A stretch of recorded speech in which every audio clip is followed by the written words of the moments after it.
Assalamu alaikum to everybody and Ramadan Kareem. To begin with, the revelation of the Quran is a miracle, the most important miracle of Islam, and we can never forget this. God says in the Quran, we shall show them our signs on the horizons and within themselves, so that it will become evident to them that is the truth.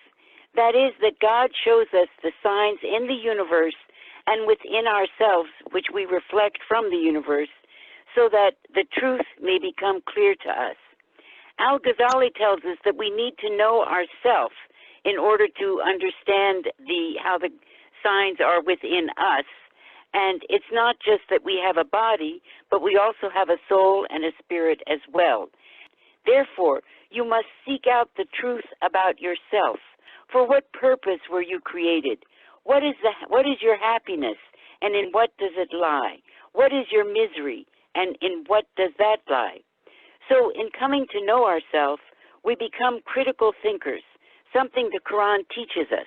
One of the most important elements of critical thinking is to ask questions. More than 1,000 of the 6,000 plus Quranic verses are questions.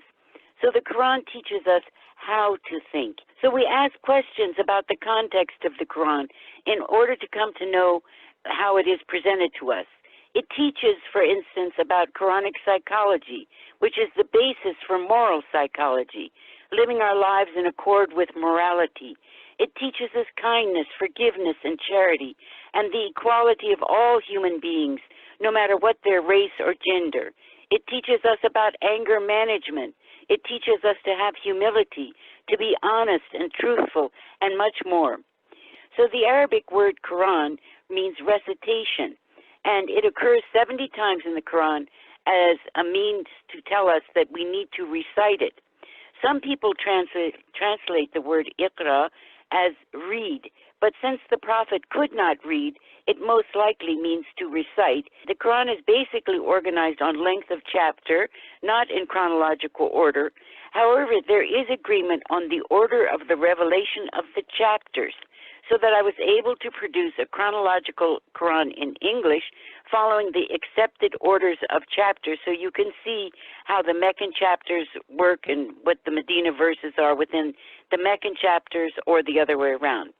It was written on tablets, bones, and the wide flat ends of date palm leaves, and occasionally papyrus or parchment and vellum were used. Every year during Ramadan, the Prophet would sit with his scribes as they recited the verse. He would say into what section he should appear. It has 114 chapters of varying lengths. The spiritual blessings come from the Arabic recitation, not the translation. So even if you cannot recite the Arabic, you can listen to it being recited and follow along. However, it is through translations in a language that we know that we come to understand the Quran.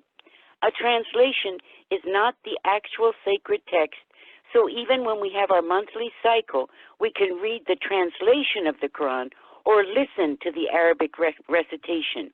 We should not touch the Arabic script at that time. And even if we are not able to offer formal prayer, we still supplicate directly to God. It's not denying our direct connection to God, Islam or the Quran. So we should not necessarily read the Quran from the beginning to the end, but sometimes people like to read it, just open it wherever it falls and see if that verse really says something to you. If it does, if it speaks to you, then own it. If it doesn't, move on and find another verse that speaks to you until you're finally at the point where the Quran is part of you. And I just wanted to kind of end with one of the most amazing discoveries that I had made in doing research about the Quran. So there is a verse in the Quran that God breathed his spirit into Adam. Immediately after that, God called forth the progeny and the generative organs of the progeny of Adam. That means every human being, and asked, am I not your Lord? And they said, Alasto, yes, we do believe, we accept that you are our Lord.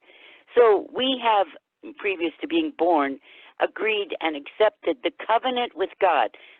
Well, what we later learned from science is that when the male child is born, he is not born with the semen.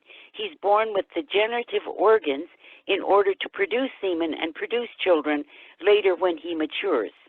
But the female child who is born with the female eggs of every child that she's going to be able to give birth to.